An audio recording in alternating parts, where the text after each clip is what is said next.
Hello, everyone. It's that time of the week. It's Thursday night, and Erik and I are here again to share whatever nuggets we can with you. Today is July 30th, 2026, and I just can't believe we're past half of the year. And I see Christmas decorations and Thanksgiving decorations out in some stores. Anyway, I have learned to just go with the flow and not question every single thing. So, Erik, welcome back. Hello, Jennylyn. So, it's been a week, and I can't wait to hear what you got for us. I know that story that you're covering is a really hot story, and we will get to that. But before we get into that, I wanted to ask your thoughts on Mitch McConnell. Is he dead? Um, I don't know. He keeps there's pictures of him that keep coming out. I mean, he's fully dressed in like casual clothes, but it's not like hospital clothes. So I'm not, no doctors ever let me just lay around the hospital in my normal everyday clothes. So I find that like that's odd to me, but at the same time, it is Mitch McConnell, and they're not going to let him do a photo op in a hospital gown. So I try to have to remember those things. I, I I don't know. I don't know if he's dead or alive. I'm not sure. I know that Governor Andy Beshear continues to put pressure on Mitch McConnell to do proof of life, like he just did another one. And so Mitch McConnell had to make another photo. So I don't know if there's something there that Beshear knows and he's pushing, but the McConnell camp keeps answering the response. So I don't know. Well, after watching Fauci yesterday, and What that's did you? another thing I thought we could. Why don't we start with that quickly before you get to the other cases that you've been working on? As you know, I try to avoid the news and I like to keep my head buried in the sand for most situations, but there are some times when I just have to pull it out. And I couldn't help myself with Fauci and his court case yesterday. And I'm going to ask a question, Erik, that may sound dumb to a lot of people. But in my opinion, there is no dumb question. Why would you bother to show up for court if you know all you're going to repeat is what he repeated constantly? Well, he And had a why subpoena, is so it he had to. okay? Huh? He was subpoenaed, so he had to. But if you or I went to court for something we were accused of, and we did that, it wouldn't end the same way it ended for him. Or is it over? I mean, Fauci knows. Fauci knows that the reason why they do that is because there is the potential that I believe that Dr. Fauci's pardon is illegal. He's So I part think of. that. Go ahead. You're very soft tonight for some reason. I'm not hearing you that well. I don't know if it's my side. Okay, what did you say?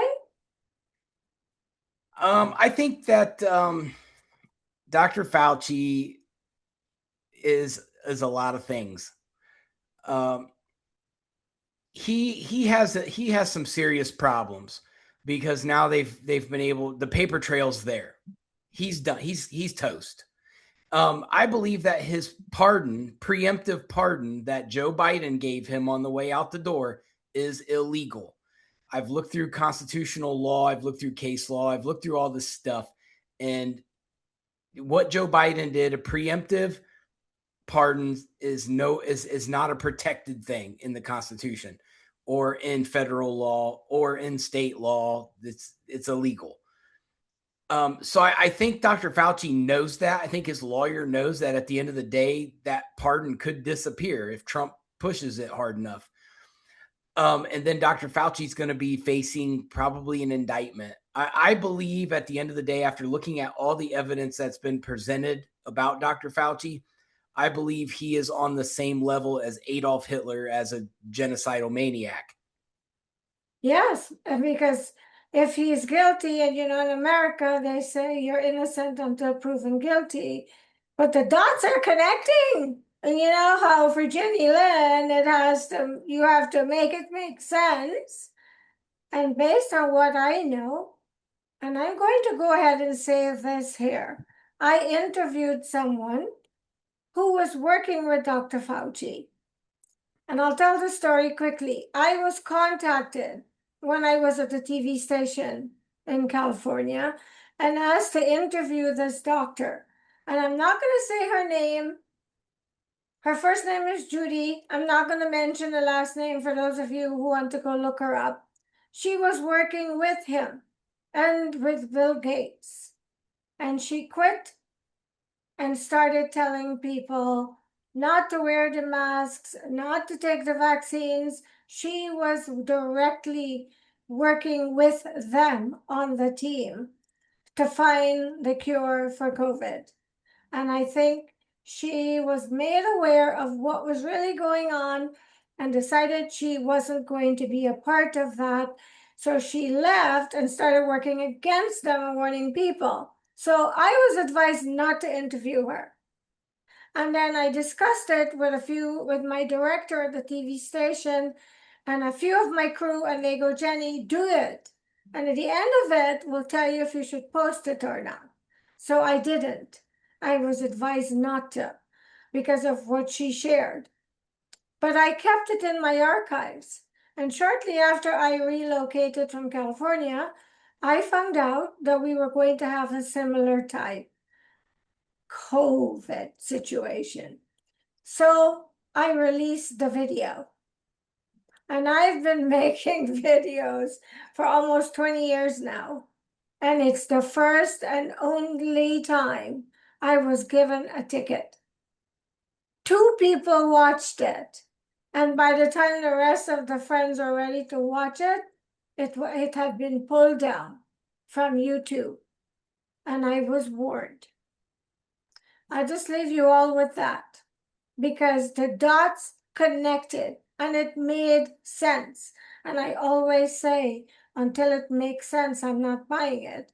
And I believe everything she shared. Because now, from where we are with the whole Fauci situation, she was absolutely telling us the truth. And I still have it, but it's in my archives because everywhere I put it, it's getting pulled down. So, Erik, I just wanted to bring that up because I know it's a hot topic and I watched it last night and all I could do was shake my head because we definitely have laws for us and laws for them. All right, Right. that's my spiel for the week. What's yours? So, well, I just want to add to the Fauci thing, because he was the head of the NIH, which is he is responsible for basically the global health.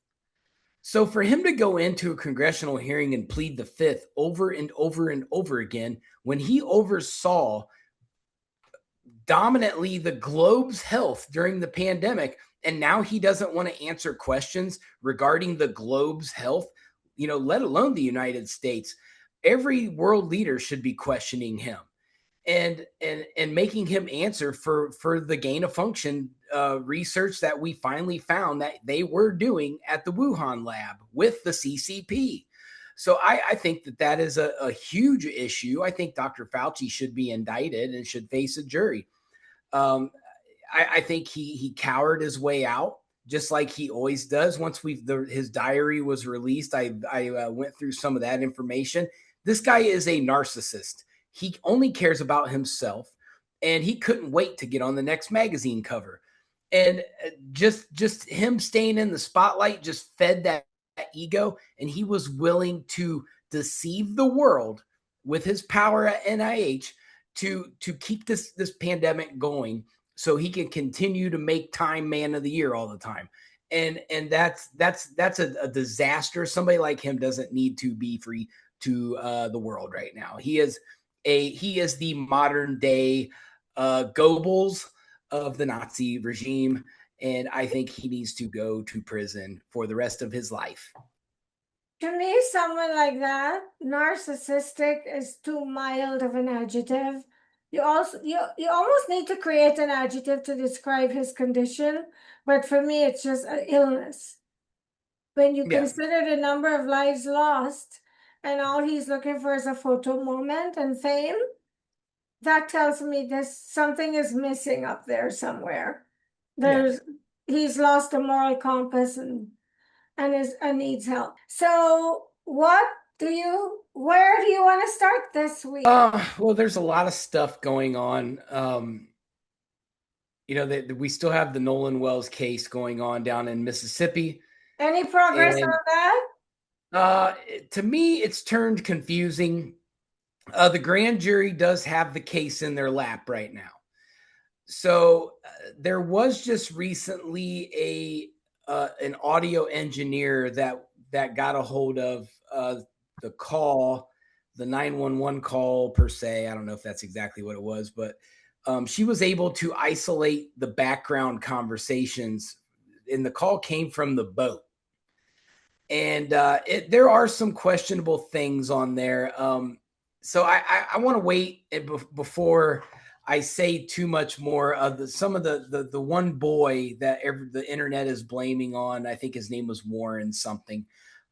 His family has gone out and they have filed lawsuits on people now on TikTok. So that is something that I think that you're going to see people back off of a little bit. People don't want to get sued. So, but you can't get on TikTok and start pointing the fingers at people when you're just sitting, playing quarterback from wherever you're at.